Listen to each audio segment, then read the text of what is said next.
Okay. So what I like being a part of is building community around something that solves a problem. And one of the challenges is that there are these wonderful independent groups in Northern Virginia that all go by different names and organizations and have a little bit of a different structure. And the goal of the Northern Virginia Senior Resource Network is really simple. Let's just sort of consolidate all this information in one easy to digest format. So all the Northern Virginia Senior Resource Network is really doing is sending out 2 emails a month, one at the beginning and one at the middle of the month, that reminds you of all the Northern Virginia networking events, and maintaining a website so that you can go to one source to find out about the various regional groups. And those include the new Arlington Alexandria group, the new Eastern Fairfax group, the Prince William Senior Resource Group, the Western Fairfax WAFA group, and the Elson group in Loudoun County. And so now you can go to nvsrn.org and you should be able to access all of those calendars. So that's my role. But now I'd like to welcome Lauren and Sherry to the stage, and I will duck behind the curtain and let them take it away with the program today. So Lauren and Sherry, if you want to turn your mics and cameras on. There we go. And let's see if we can get Sherry on the stage. Here, I'll try to prompt her. I always tell people that it takes less time for us to turn our mics and cameras on than it did for us to walk across the auditorium to get on a stage. So this is good. So guys, congrats on kicking off these 2 groups.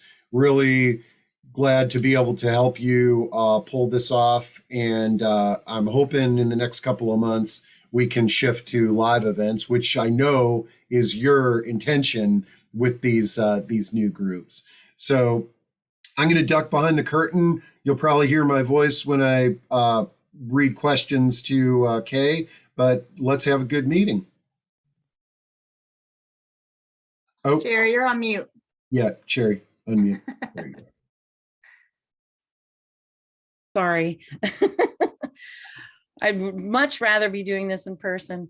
Thank you, Steve, for everything, helping us to kick this off. This is great. Good morning and Happy New Year to everybody. Thanks for joining us today. I understand we have quite a big group. This morning, we're privileged to have Kay Bransford. She is a best-selling author and founder of MemoryBanc. After living as an adult child caregiver for her parents, Kay transitioned from a business development career to serve as a professional financial advocate and daily money manager. The business she launched, MemoryBanc, received an Older Adult Focused Innovation Award from AARP Foundation. Her best-selling book is called MemoryBanc, Your Work for Organizing Life. That was named a Book of the Year by Today's Caregiver. And her team now is a group of dedicated professionals who serve as individuals and families around the Metro DC area and help with bill pay, tax organization, and daily money management tasks. They are one of the few agencies that serve as a power of attorney and trustee. So Kay, are you with us? I am here. I think everything's turned on. So good morning, everybody. I am going to share my screen. So just one moment and we'll get going. So thank you for that introduction, Sherry. And off we go. And as Steve mentioned in the beginning, I do like questions. So please stop, raise your hand. Let's make this interactive. I do not desire to talk at you for 45 minutes. I want to have a conversation with you. So I want to share a little bit about what we've learned about senior scams and give you a little bit more kind of context to why I went into this and why I talk about this and am so passionate about this topic. And the first is that I'm one of 4 kids. That's a family picture we took probably a decade ago. And, but I was the baby of the family, so I wasn't supposed to have to do all the stuff, but I was the only child that stayed near home.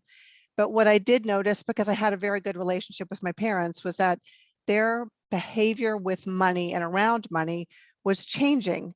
And what happened over the course of time is that I realized both of my parents actually had different forms of dementia and were walking into different stages of dementia together. So it was very challenging for me and my family to manage all this. So I got so frustrated, I just said, I'm going to figure out how do we solve this problem. So when I first started this was back in 2012, I launched the business. But I did enter a competition around how do we organize information, because the world changed and we have all this new information. We have all these new accounts. We communicate differently. We text, there's email, and it was really hard to get your hands around what my parents' money situation was with modern technology and just the volumes of information that were out there. So I created a system to organize all that information, and that's how we launched. However, as most of us know, it's really hard and laborious to put all this information together and document it. And it's just one of those things, we know it's in our heads, we talk about it, so we don't think about organizing it. So our business really actually morphed into a daily money management business. I didn't know that's what I was until I was invited to give a talk to the daily money managers. And they're like, yeah, you're a daily money manager. You help people organize their financial information. And so that is how we've grown. And that's what we do today. And so what I'm going to talk about is also give you some context to what we're seeing at clients. So I'm going to start with some of the data around who are the common targets, what are some of the common scams, and then we'll talk a little bit about how to slow them or stop these kinds of scams that are going on. And so this is the first where I'd really like to hear from you all, because you're working with seniors a lot.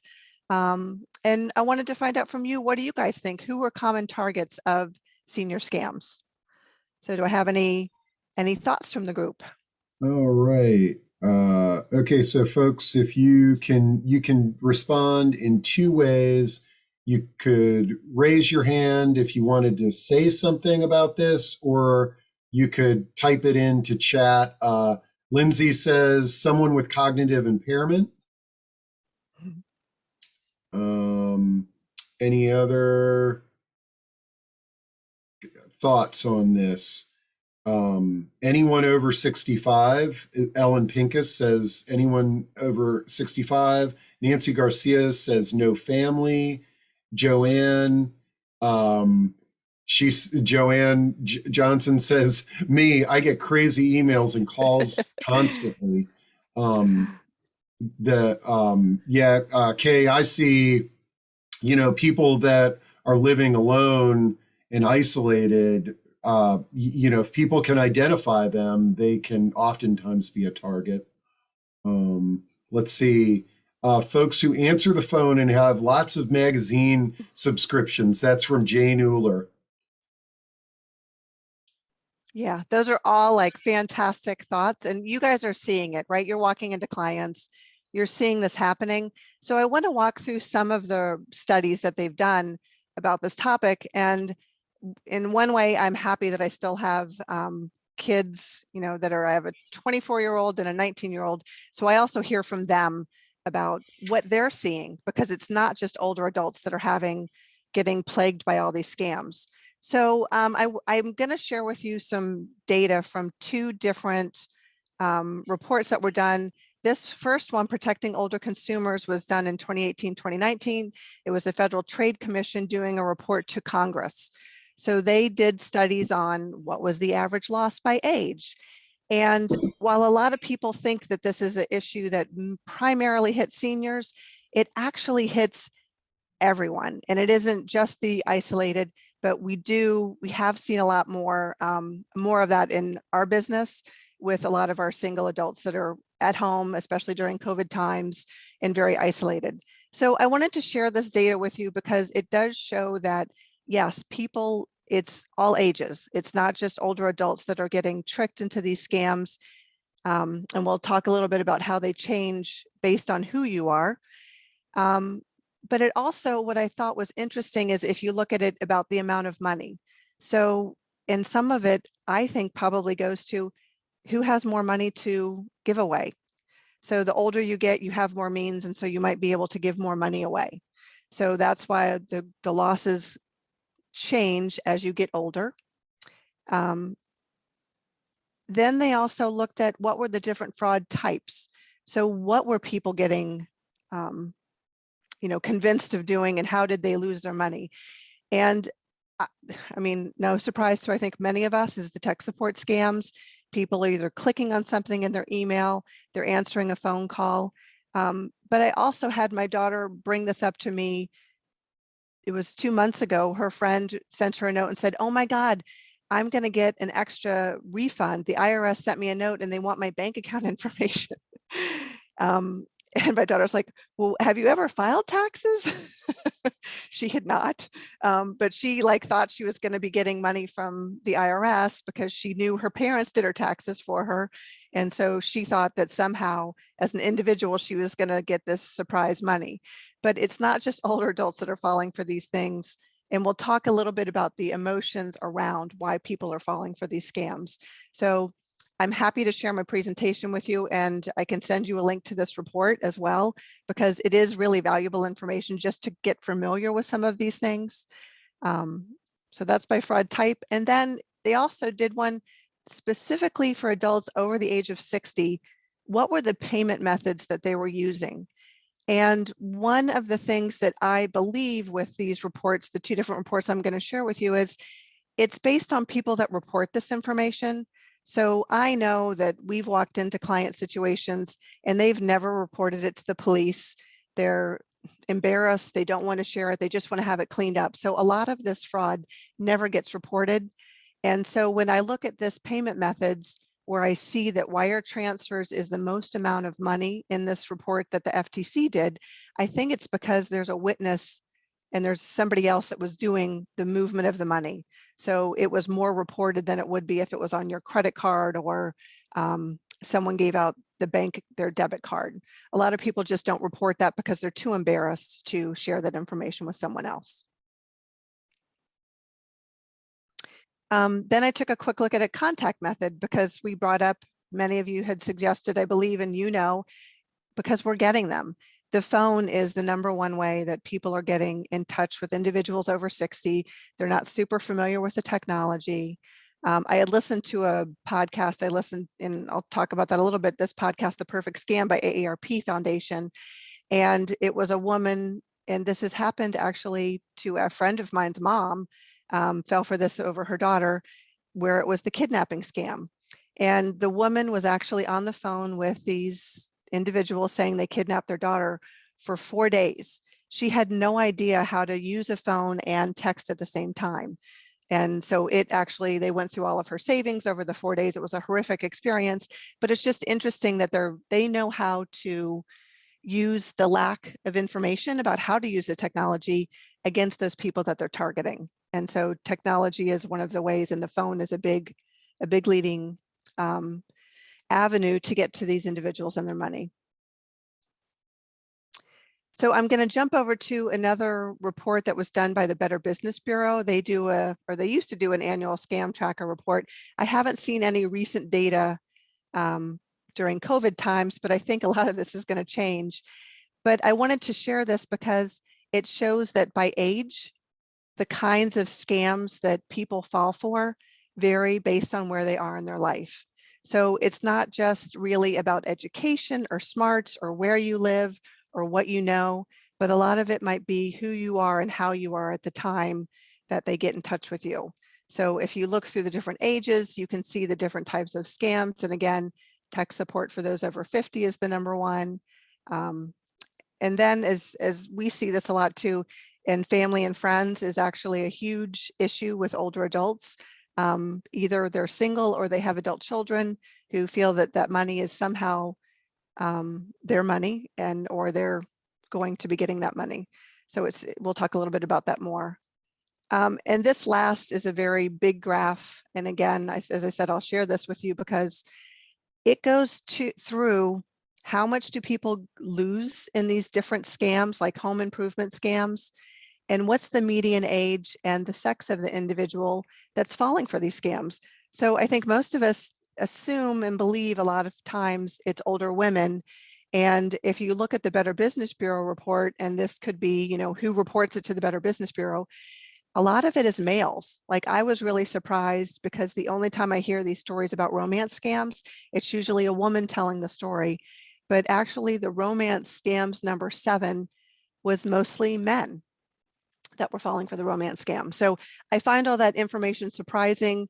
And one of the things that the FTC did report to Congress, and they said, is the more people know about these scams, the quicker and the better we are able to stop them from continuing to happen.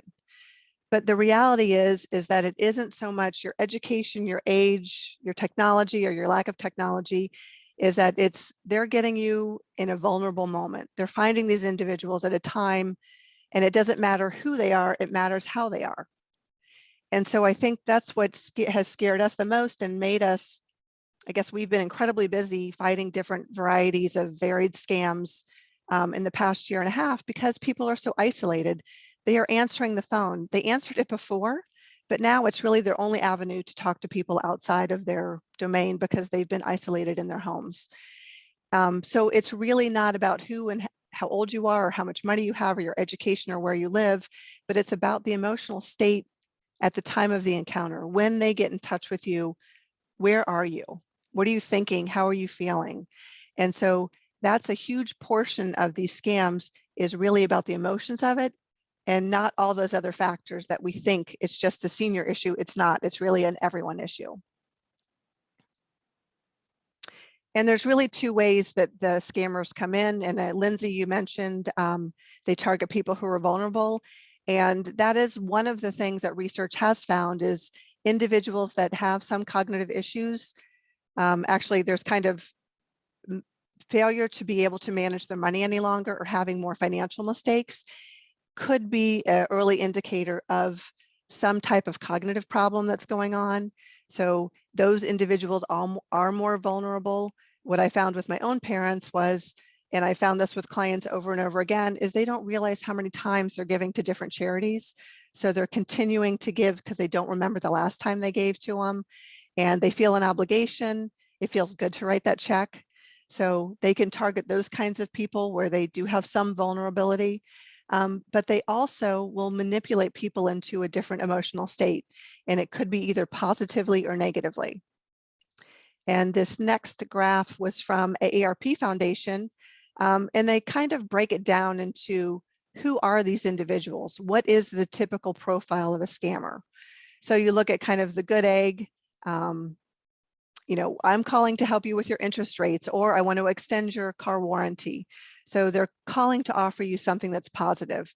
But this is also what usually gets women, that I guess on the things I've heard, and the women that we've worked with that have fallen for a romance scam, is it's usually they believe it's someone that's in the military, they're doing a good thing for their country, they're really busy, they need a little help. And so they're a good person, so they want to help these people. And so they continue to fall for their requests for money or for their needs. They also kind of have the punisher, and this goes to that emotion, is they call with a scare tactic. The IRS is calling and we need to get your money. Most of us know the IRS doesn't call you, but a lot of times people just get caught up in the emotion of it and they're frightened. And so they fall for it. Or there's the authoritarian who calls to help out with a credit card issue. You missed jury duty, we're just trying to help you. Or the oracle is that tech support. Let me fix your problem for you. I know you're struggling with this. I haven't seen the Miss Zoom events, but I have seen many studies and stories about the COVID testing that's been fake, and people are paying for tests that aren't real, which is just horrible.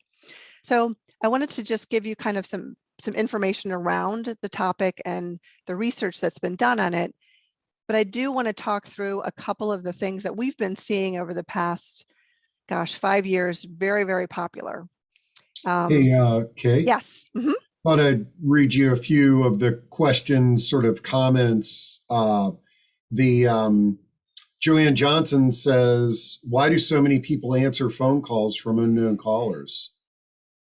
So I feel, and if you ask them, they'll tell you they are, well, there's the Minnesota nice, I always say, because my in-laws are from Minnesota. They're going to answer the phone, and it's a common courtesy to answer someone's call if they call you.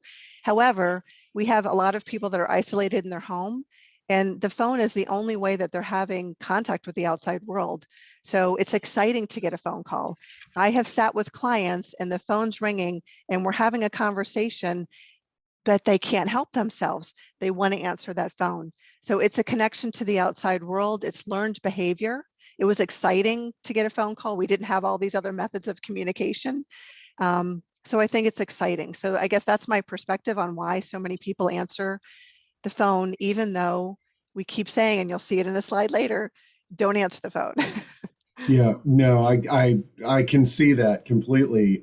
Good thought, or good question, Joanne. And then Judy Tiger says there seems to be a scam afoot about potential wonderful 2022 stimulus check. I guess you're going to talk about that here. Is I think these scammers, they prey on what's in the news and things like that, don't they?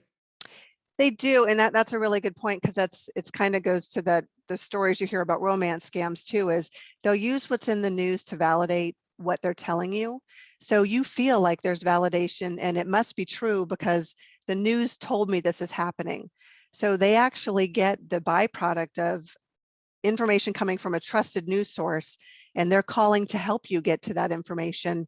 But that doesn't really mean that they're good people helping you get to that information. So the kind of that goodwill gets extended to the individual calling you. Okay, great. Well, and Joanne follows up on this.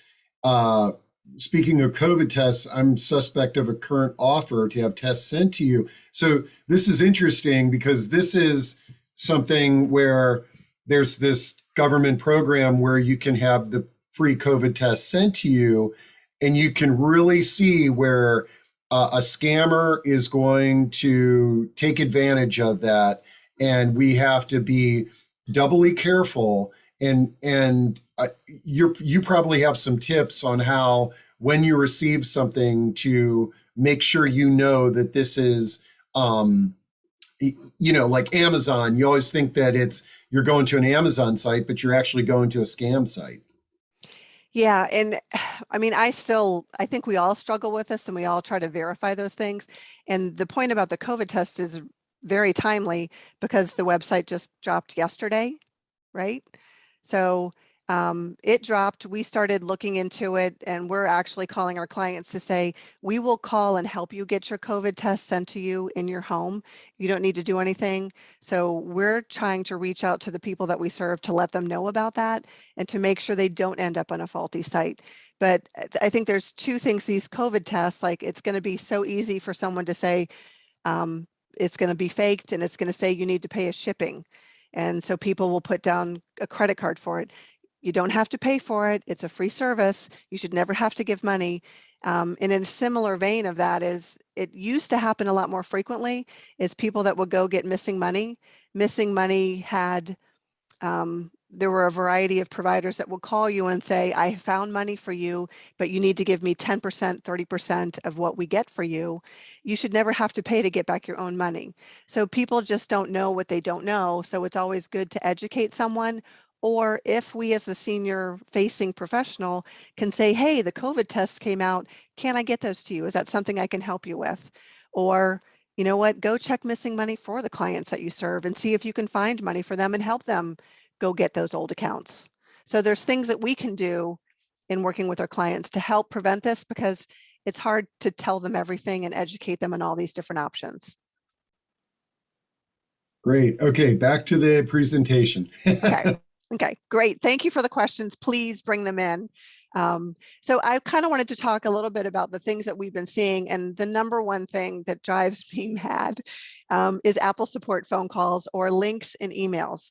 So twice I've had, we've walked in one time where we saw the mouse moving across to transfer money out of a bank account and immediately shut off the computer because my client with his Dell answered a call from Apple tech support to get help with his computer because it was always confusing him. He was having trouble, and they called him and said, hey, we can help with that. Next thing you know, they've gotten into his bank account and they're trying to transfer money out of his bank account to them. So, and unfortunately, he didn't realize Apple is not the same as having a Dell. He didn't realize the difference between that technology, but he did want to have the email. He does want to be in touch with his family. He wants to get those newsletters. So there are things that we usually do and we implement to make sure that they have a device that lets them still stay connected, but not be connected to their financial institution. And it's hard to do that because typically as a money manager, we walk into the client and we're supporting them and we want to empower them and keep them with that checkbook, and that checkbook gives them control. So we want them to have that for as long as they can, but there's usually a point where where it becomes concerning and we have to have that conversation like, you fell for this. We really need to maybe come up with a different solution. And usually our clients are very happy to accept those resources because we're still keeping them involved in the money conversation. We're just not making it a part of the technology solution that they're using so we can minimize any risk for them. Home repair and improvements is one of the things that is heartbreaking to me because this is someone coming into your home and talking you into work that you don't need and charging you for services at astronomical rates. And this happened about 3 years ago. One of my clients called, his toilet was clogged. He called the client, or he called a plumber. The plumber came in and I came in 2 days later and I'm like, what happened? You had a $7,000 plumbing issue. Did you have a major break or what's going on? So he brought out all the receipts there were 3 different invoices from the plumber. They were unreadable, had no idea what they did, but he's like, well, I had a clogged toilet, but then he said I had all these other issues. So this plumber actually did some predatory things. He changed a bunch of stuff that really didn't need to be changed in the house. We called Better Business Bureau. They were really not an advocate. And for those of you that don't know, at least Better Business Bureau does track this information and they are trying to service this, but they're actually an advocate for the business. They're not really a consumer advocate. So Better Business Bureau said, we forwarded your complaint to the owner and they will address it with you, but they never really did address it. So I ended up calling 7 on Your Side, who eventually helped us get back over half of his money. And it took over a year of advocating to get back that money from these predatory practices. I do just want to take one moment for those of you that might participate, but NVAN, the Northern Virginia Advocacy Network, I'm sure there's probably something in DC and Maryland as well, but they do actually try to implement laws and help people in Virginia have more protections around them, because what I have found is there's many times when the law actually fails our older adults.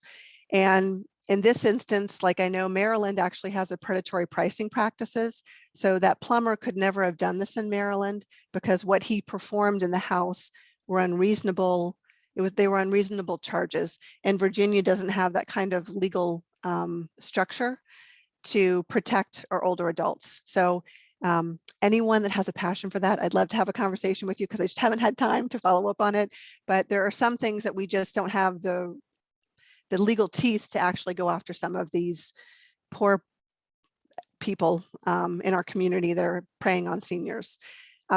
We also have seen, I've had clients, and this is actually, interestingly, it's been more of our male clients that have used gift card payments to pay for tech support. I've had Zelle. They feel like Zelle is a great system to use to pay someone. It has warnings all over it. Once the money leaves your bank account, it's gone. But Zelle really isn't that much different. Once you send the money, even though it's within your banking portal, it is gone and you don't have any way to get that money back. He didn't want to, file a police report, so he could have maybe followed up on the phone number. But just be forewarned, is Zelle's not really any different than the credit card payments because it can be used to pay people that you might not intend to give money to. We also see a lot of times our clients are answering the phone and getting a call where they're asking for account information. This is Social Security. This is the IRS. This is the bank. They're actually thinking it's the institution calling. And so we do have that conversation to say, don't answer the phone. And if you do answer the phone, never give out your Social Security or your banking information.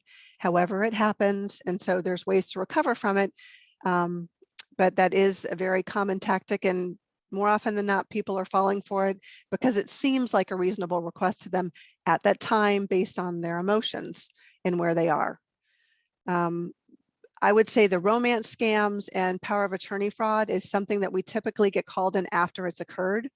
So something happens, the family's really upset, somebody fell for a romance scam and they want someone to help mom or dad keep eyes on the bank accounts, because mom and dad really don't want to share that with their adult children. So they call us in as a third party just to keep, watch the store, keep our eye on the accounts to make sure there's no more issues that happen. The power of attorney fraud is horrific. Right now I'm dealing with a situation we think it's over $1.5 million that was extracted by the power of attorney and her family. And it's really difficult to kind of trace that. It's difficult to go to the court system to do it. It takes the state really long to follow up on it. But we are seeing a lot more of that today. And I think a lot of it is because people are isolated. Again, it goes to the predatory, and I mentioned, we actually walk into a lot of situations where the family feels like they're entitled to some of the money that the older adult has accumulated. Maybe they promised them to him at some point over time, but at this point, we usually have the conversation about their money is theirs, and we need to make sure it's there to pay for their care for as long as they're going to live, and then you can have it. And we usually end up having that conversation with the older adult to say, you know what, let's have the conversation with your financial advisor. Is it time to start giving that money away, or might you need it for the rest of your life first? So let's use it for you, and then you can give it away later. We do run into the extended warranties quite often and call to cancel them. They're easily to cancel. And charity fraud is how I really got into this, because I walked into my parents' house and saw all those requests for charities and saw the way that my parents gave money had changed. And that was a cue that something different had happened. And I'll talk a little bit more about the charity fraud in a moment. And I wanted to talk through some things that you all can do, because I think these are situations that you might be walking into. One is, the grieving family. That's often a time where we see people taking advantage of individuals where they are. So they're getting calls. I'm a bank official. I'm trying to help you. I understand so-and-so passed away. I'm an insurance company. We also have a lot of calls from debt collectors coming in. And, the reality is don't pay off the debt until you have settled the estate and you can manage all that, and don't feel pressured. So what you can do is, if you can recommend that there's somebody else in the extended network of the family that could follow up, that's not emotionally involved. So the family has time to grieve, but then all these other things can actually get resolved for them, because there is a lot of pressure around this. Text warnings. I know someone brought this up earlier, and these were actually things that came on my phone. And I wish I knew how to get rid of them. I've done some things on my phone to try to prevent getting these, but it was your card has been charged for a MacBook Pro. Well, so they immediately scare you into thinking that your credit card has been breached. I have a message here from one of my clients. What I've done with my clients is tell them, if you get something and your stomach doesn't feel good and you're suspicious of it, send it to me. Forward the email, screen print your phone, and I've showed that, take a picture and forward it to me. And so they do forward it to me, and then we'll have a conversation around it so I can continue to educate them on that. The other thing that I have done, and I think we'll talk about this later, it's a best practice, is all of you on this call should set up alerts on your own credit card. So every time your credit card is used, you're getting a notification. In the past year, I've had twice my credit card has been used, one to buy a diamond, one was for some kind of government service that I have no idea what it was. My business card was used, but I'm getting alert on it. So I immediately know that somehow my credit card number has been exposed and I need to call and get a new card. So I always get those text alerts. I have done that for some clients that have had some problems. So I get a lot of texts. But it's just a good idea to have so you always know when your card's actually being used. So I would just tell your clients, if you're really concerned about something or it's making you feel that in your gut, send it to me or call me, let's have a conversation around it. And then the charity is one that I find almost the worst and most horrific, because most of the older adults want to give to charities. Writing that check does give purpose and meaning. It makes you feel good. We all know we love to help others out. And what we all should know is that most charities now are run by for-profit companies. So even the great charities are hiring these machines, these big companies, to do their fundraising for them. They get a piece of the pie. And if you give to a charity that you love, that for-profit company is going to take your name and apply it to all the other similar charities and start mailing you charity requests from those charities because they can. And it just really starts a never-ending cycle of requests. So what I found early on when I started helping other people, it wasn't just my parents, was once you give once a month, then they start mailing you or calling you every week. And so those charity requests could really pile up, and especially for someone with a cognitive issue that doesn't remember. One of our clients was giving away over $2,000 a month, and they were calling her every day, and she had memorized her credit card. So she would say, hey, Jim, how are you? Yes, I'd love to give to your charity. And she would spout out her phone number. I talked to the son and said, hey, if you're okay with it, we are going to report that card as lost and we're going to get a new credit card. So she could still give out that credit card number, and it wasn't the continued charity request. So there's ways to actually combat it. And sometimes you have to be a little crafty about how you do it. We still wanted her to feel good, but we also wanted them to stop preying on her, and she was going to continue to answer that telephone. I did put in here about a month and a half ago, I was interviewed on The Perfect Scam by AARP, because this charity thing was what I saw with my parents. They used to give once a year. They would go to Charity Navigator. They set aside $10,000. They would research all the charities, and every January they would write checks and give to those charities directly. Because if you give to the charities directly, they get all of the money. You can also ask them not to solicit you any other time of year or ask you again. So you can kind of put requests on your money if you give to that charity directly. And so a lot of this I learned about the for-profit companies doing these charity requests about sharing your name and continuing to ramp up what you give each time, because their job is to get more money from you. So what I mentioned in this was call the charity and give to them directly and ask if you can only get a request for an annual donation if they would like to do that. But if you can empower your clients to know that they have control over their money and they can give it to whom they want, and they can put conditions around it.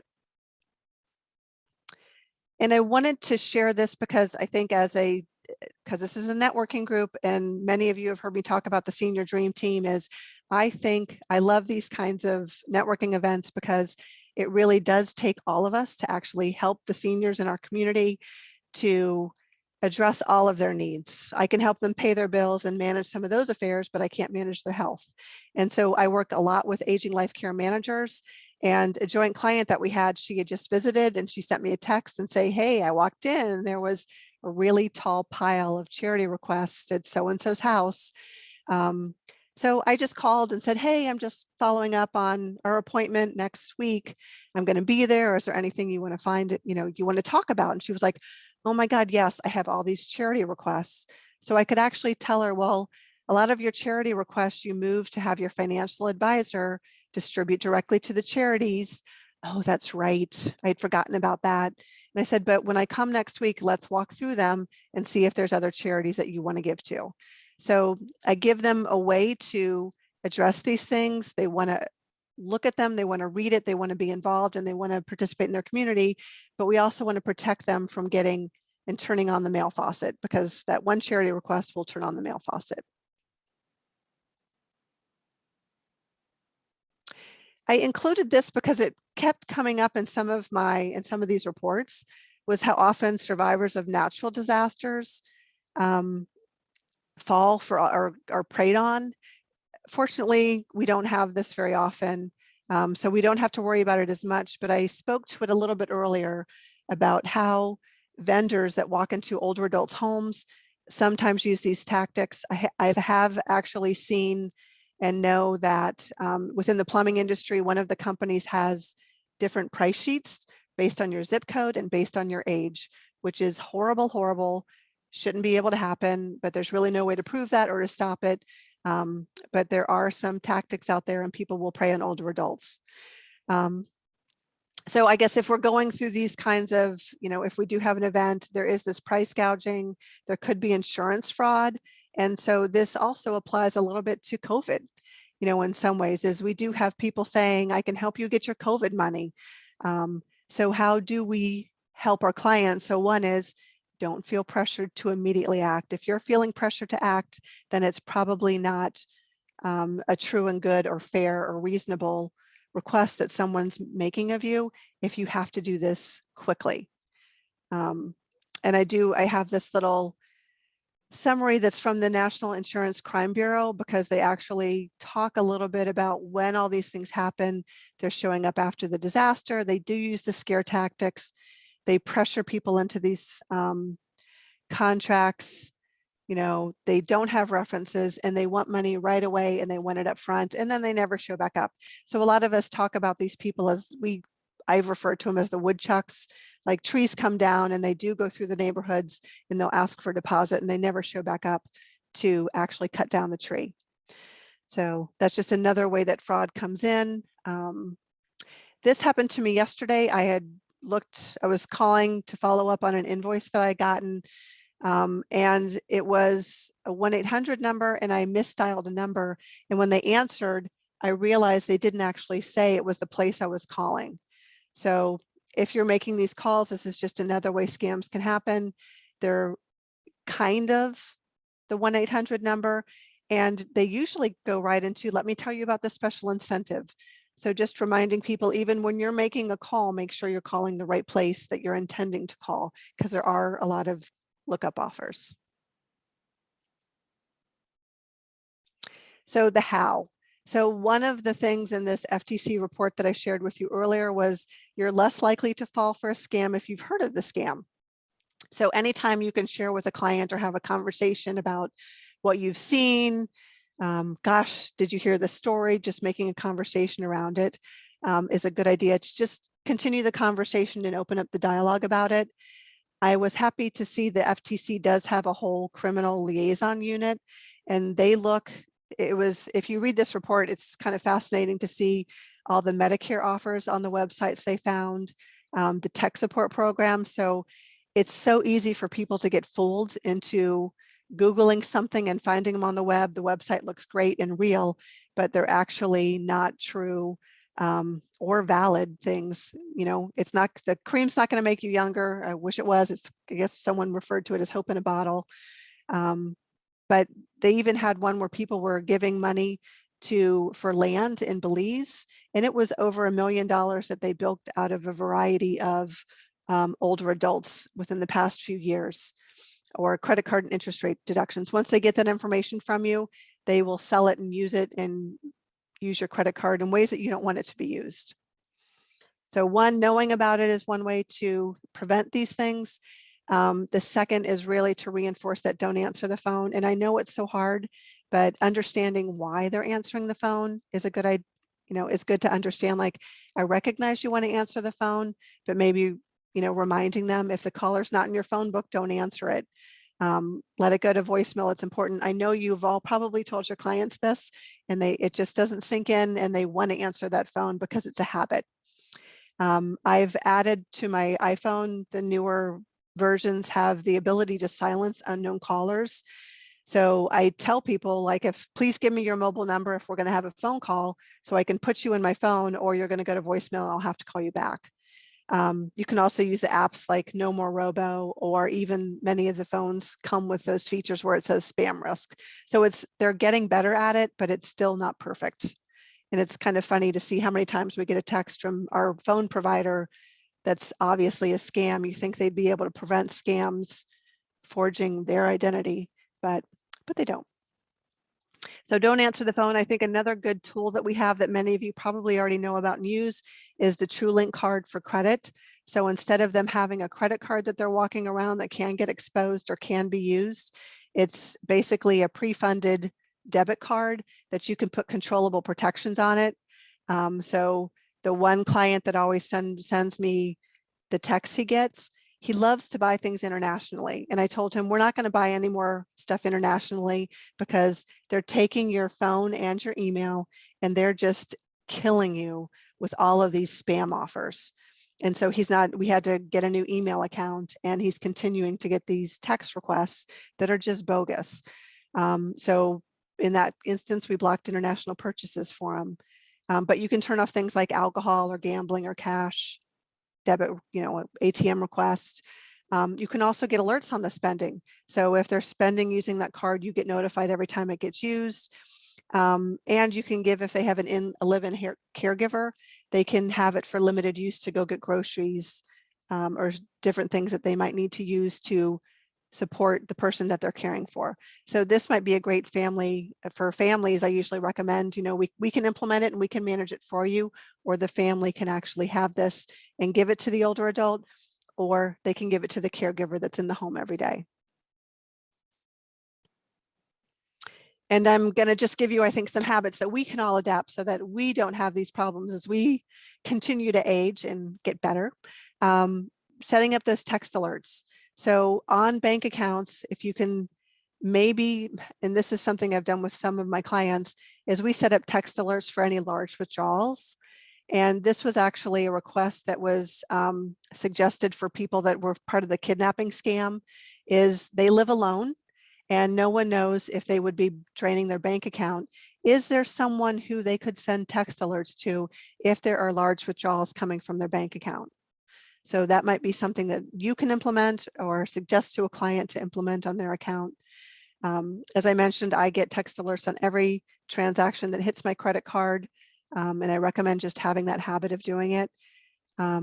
Monitor your accounts regularly. So many people are like, oh, I don't need to worry about it. I set it, everything's auto pay. So I've got all my bills covered. So it's almost like a problem of having too many means, is it's easy to set it up and forget it. So, but there's times that you don't want to forget it. So I'm dealing with a situation right now where the Arlington County water bill auto withdrawals from my client's account, and Q3 it went from around $100 a month to $500 a month. And then this past month, it was $1,700 auto withdrawn from his bank account for the water bill. If no one was minding the store and we were watching it, no one might know there's somewhere that they have a water leak on the property and we're trying to figure out where that water leak is. But if you just set everything up and don't mind it and don't know how your money's being used, it may go to places that you don't intend it to go, and you might not be paying attention to what's going on around you because you think it's all taken care of. I think especially for older adults, they don't like to talk about money. They don't want to have that conversation. So for a lot of solo agers, it's good to maybe consider having a money buddy. Is there someone who you can talk to? Do you have a financial advisor that you could call and ask these questions of? Just get somebody else's opinion, or have someone who you could call if you're feeling nervous about some kind of spending or request that's been made of you. So for us, I think any of you, if you haven't signed up already, sign up for the free watchdog alerts from AARP, because it does give you a clue to some of the things that are going on. If you're a podcast listener, I know I'm in my car a lot, so I like to listen to a lot of podcasts, and I do listen to The Perfect Scam. Often they're fascinating, they're horrible, but they do actually give me some insight into things going on. And if something does happen, AARP does have a helpline that you can call. The 877-908-3360 number. They do have a network of people that can go into action. It does take some time for them to help you. They've been overwhelmed. They don't always have the resources. If there's something that you're running into, please feel free to reach out to me, send me an email, or call me. But if I don't have your phone number, I'm not going to answer it. So leave a message and I'll call you back. But here is my information, but I'd love to go to questions if there's more questions, conversation around some of the things I've shared. And I hope that's beneficial to you all as you go about your days and work with your clients. Great. Let's see. And let me look at the clock. Yeah. What what we can do is we can sort of do questions and we can sort of move towards networking as well. And this will give us some conversation. So what I'm gonna say is for our hosts, Sherry and Lauren, go ahead and pop on the screen there. And let's see, Michelle, as a former law enforcement officer, if you are hearing scams from someone, report it to the local law enforcement and they will talk about it in the neighborhood watch communities and post it on their social media pages. Good, very good tip. Also, I've been blown away at Nextdoor as a community resource. I know it drives people crazy, but it really does provide a sort of grapevine using technology for various neighborhoods. Okay, so folks, if you would like to sort of jump into a networking round here on the screen, well, here's what I'm going to do. I'm just going to start moving everybody over to the stage, okay? If you want to turn on your camera, feel free. If you don't, just ignore it. But this is an opportunity for us to continue the conversation with Kay on scams, but also to introduce each other, do some networking, just like we were at a real old-fashioned live event, which we hope to have again soon. All right. So just when I'm prompting you all, you should receive a prompt that says, become a panelist. And when there we go. We got somebody who pressed the button. Catherine, all right. If you come on screen and you want to why don't we just feel free when you pop on screen, just turn your mic on, briefly introduce yourself to the group. If you've got a question or comment for Kay, throw it there. If you've got something that you want to share with the group, let them know. Steve, Sherry asked if you can turn on her video. She's having trouble getting it reinitiated. Oh, okay. Yeah, you know what? Turn it off. I think I had to turn it off, so I'm turning it back on again. Thank you. There we go. Okay. All right. Thank you.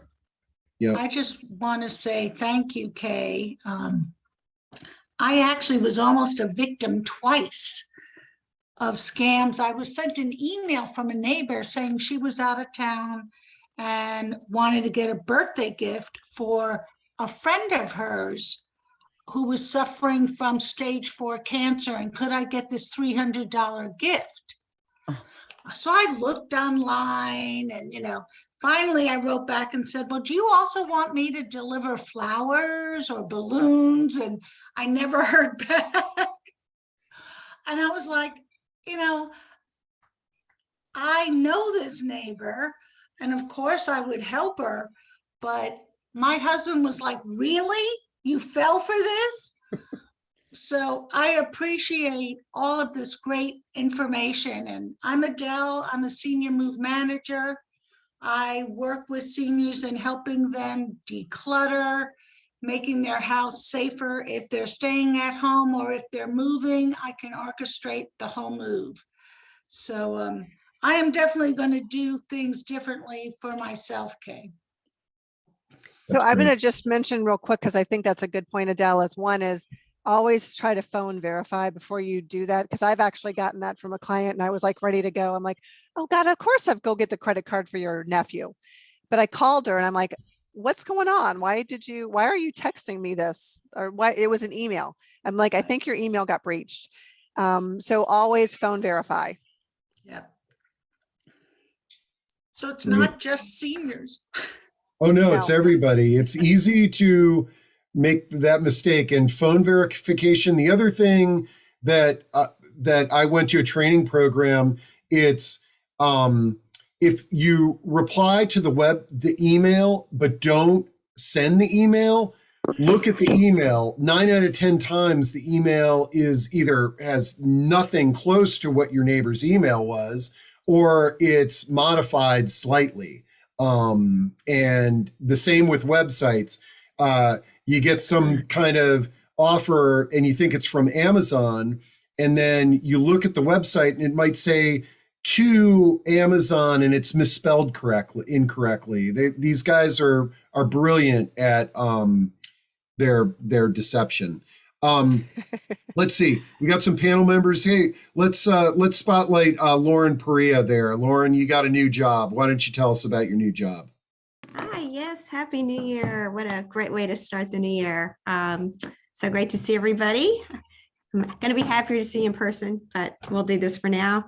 Yeah, so I'm with an area business development rep for Dispatch Health. I'm not sure if you're familiar with this great company and concept, but we started in this area in early November. I know Steve did a wonderful presentation with our clinical director and Mary Catherine, who is our business development rep that starts up all the new markets. But we're really just bringing the gap between the ER and people's homes, and really excited about it. So I'm happy to meet with all of you wonderful folks and share more information with you about this service. We actually have an official partnership with Inova, and it's really going to help. As you all know, everybody's being very overloaded with this awful Omicron variant, and it's helping that we can actually go into homes and help with that. And then, of course, just hospitalization in general. We know we'd like to keep people safely at home if we can. So cool. Thanks Great. for letting me share. Yeah. Anybody else would like to make an announcement or just simply introduce themselves to the group or give Kay a comment? And those that are in the audience, I've prompted you all to be panelists. It's up to you whether you jump on the screen here.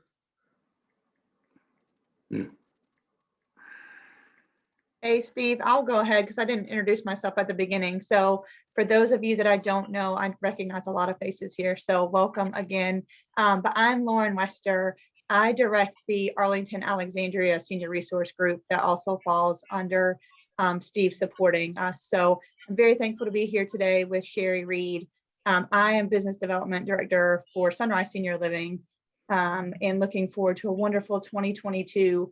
But I came alongside Sherry and Steve to put these new senior resource groups together, just because Sherry and I saw a need and went to Steve, who's been a wonderful advocate for what we wanted to do in Northern Virginia. So our goal is just to bring resources for senior living professionals or senior serving professionals in Northern Virginia, but specifically in Eastern Fairfax for the group that Sherry runs, and Arlington and Alexandria for the group that I run. So thank you so much for being here today. Thank you, Kay, for the wonderful presentation.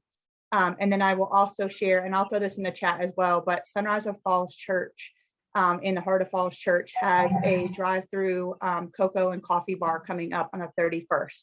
So I'll throw the details in there if anybody wants to drive through and grab some cocoa and coffee and meet the team over there. So thank you again, Kay. It was wonderful. And thanks, Steve, again for all your help.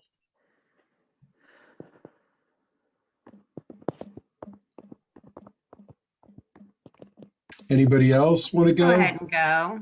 Hey, Leslie. Everybody. Hi, Steve. My name is Leslie Lawson. I am the Director of Community Relations and Marketing over at Tall Oaks Assisted Living in Reston. I've been here about 5.5 years, but I was recently promoted to this role, and they're actually letting me out of the building. So I'm seeing a lot of faces that I've never seen before. There's been emails back and forth, but I'm like, oh, that's who you are.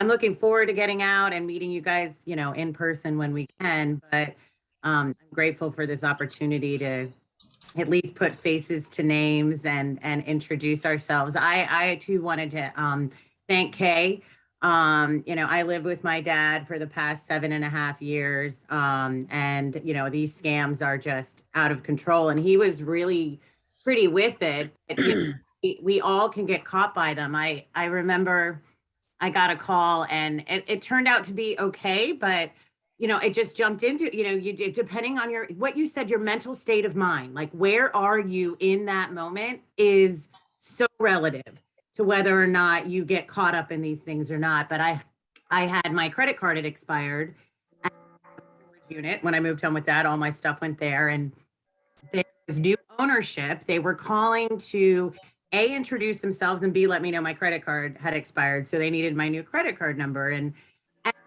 just where I was in that moment, I was about just, oh yeah, blah, blah, blah, I'm talking to this woman. I was like, wait.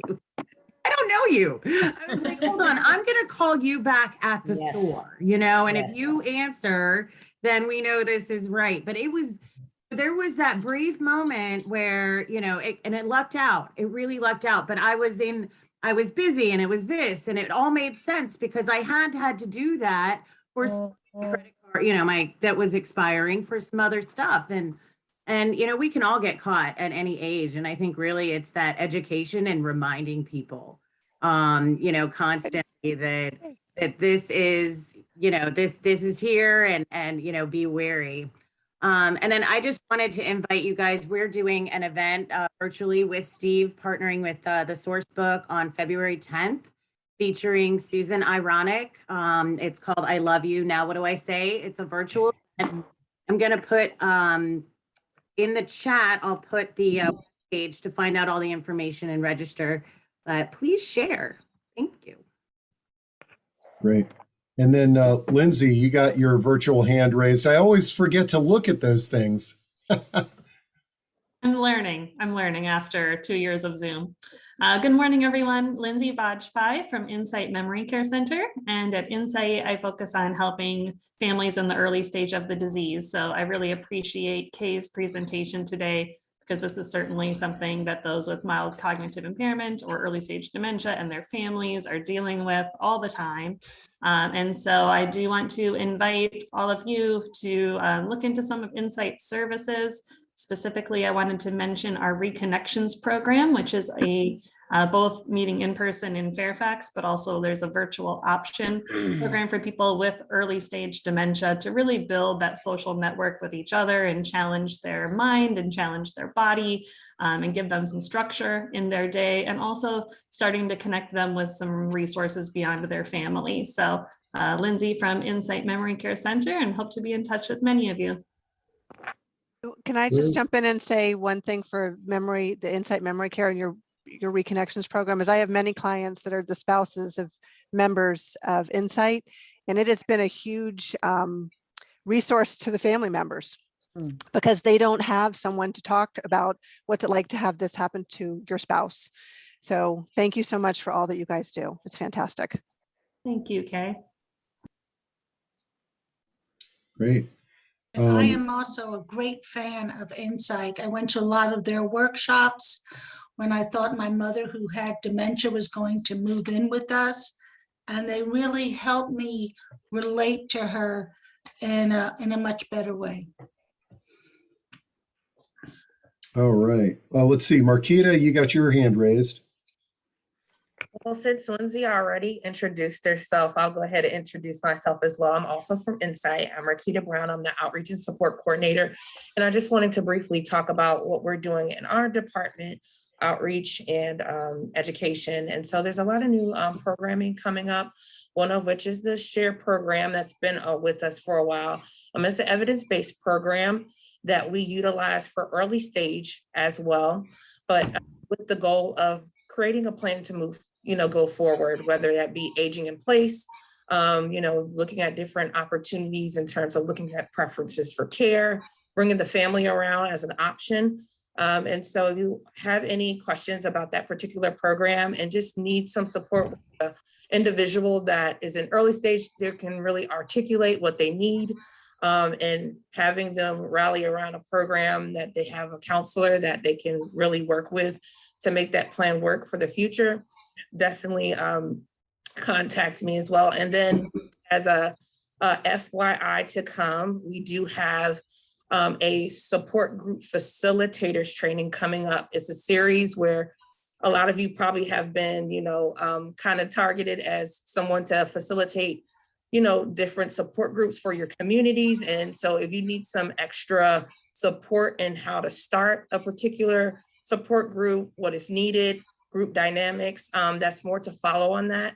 So if that's something that you or your community may be interested in, we'll have our flyer prepared in the near future and we'll be sending that out. So just let me know. Nice to see you all. And I'm in the office, so sorry I couldn't show you the second half of my face, but nonetheless, good to see you all. Great. Lindsay, I have a question about the Reconnections program. Is it free for the family members? The Reconnections program is an enrolled program, so there is a fee for it. And the fee is based on the number of days the person is enrolled in the program per week. And the fee is different if you're in person compared to if you attend virtually. And all of the fees are very transparent on the website. So if you go to our website, go to the Reconnections page, you'll see all of our locations, all the fees, the times, the benefits of the program. It's all right there. Are you having in-person meetings for that program? We are. We do require proof of COVID vaccination. Our participants wear masks. We do, the temps every day. Staff are vaccinated. But yes, we are still meeting in person in Fairfax, as well as a new location in Sterling. Thank you. Great. Ellen, you got your hand up? Yes, good morning. I'm Ellen Pincus with Silverado Memory Care in Alexandria. I'm the community ambassador, the external sales director. And, just wanted to let everybody know that we're been around for 25 years on the West Coast. We're based in Irvine, California, and we opened our doors 4 years ago in Alexandria. We're the only one on the East Coast. We do have a wonderful brain program for the early stage dementia residents for mini mental scores of 20 and higher. So it's a wonderful program that's actually statistically proven to improve cognition 60%. We also have a specialized engagement director specific for Nexus. As well, we have our engagement director for all the other cognitive abilities as well. So it's a really exciting program. If anybody wants to reach out to find out more further information, please let me know. Be glad to. So I'm definitely interested in connecting with, and I'm sure we'll have lots of people to refer because, we deal specifically in the dementia space. So thank you. It was a wonderful presentation and would love to connect. So thank you very much. Great. Thank you. And John Kipp? Hi, everybody. John Kipps with Comfort Care Home Care of Northern Fairfax. We provide non-medical care in both Fairfax County and Prince William counties.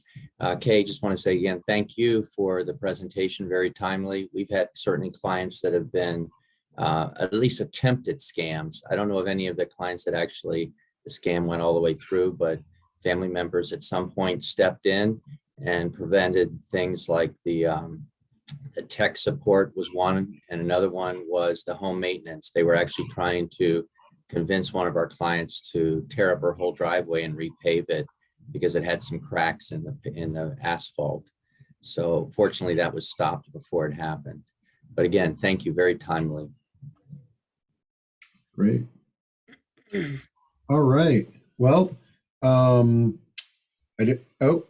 let me peek over here real quick. Catherine's got her real hand Yeah, up. yeah. Barbara's got her hand. Barbara Hi, and everybody. Catherine. Yeah, for Barbara, and then we'll go Catherine. Yeah, Lauren, Sherry, thank you very much. And Steve, as always, you're just marvelous. And Kay, I've known you for how long? And just recently you've helped the family and they got scammed, out of $40,000+ and just trying to follow that paper trail. And, I myself has received, calls that you just sort of say, now is this a real thing or not? But one thing that I've set up is that my accountant takes care of my accounts. So she monitors my accounts to see, and I also do have that app that will tell you every time there's, a transaction. And yeah, I mean, there's just so many scams out there. And Steve, like you, I got scammed through Prime. Somebody bought a $5,000 TV. So what did I do? I didn't call the number. I called my banks to see if there was any, withdrawal. But it's just rampant. You hear all the time about these seniors with the what is it? The trees. Isn't the tree scam the number one scam out there? Something like that, Kay? I think so. But it's a great group. Thank you very much. And like Adele, I'm a senior move manager. Thank you, guys. Awesome. And then I think, Catherine, you had your real hand raised. Yes, thank you. Kay, Steve, Cherry, Lauren, thank you so much for this presentation. I really appreciate it. And so I'm helping my my boyfriend's mom navigate dating online. And I can say, some of these people, they seem really real, and, they really do pick on, they know where to pick, and they know when people are very vulnerable. And so I'm very grateful for this presentation, and I can't wait to share it with my team as well over at Sunkira. So thank you. Great. Excellent. All right, folks. Well, I think we got everybody. This has been fantastic.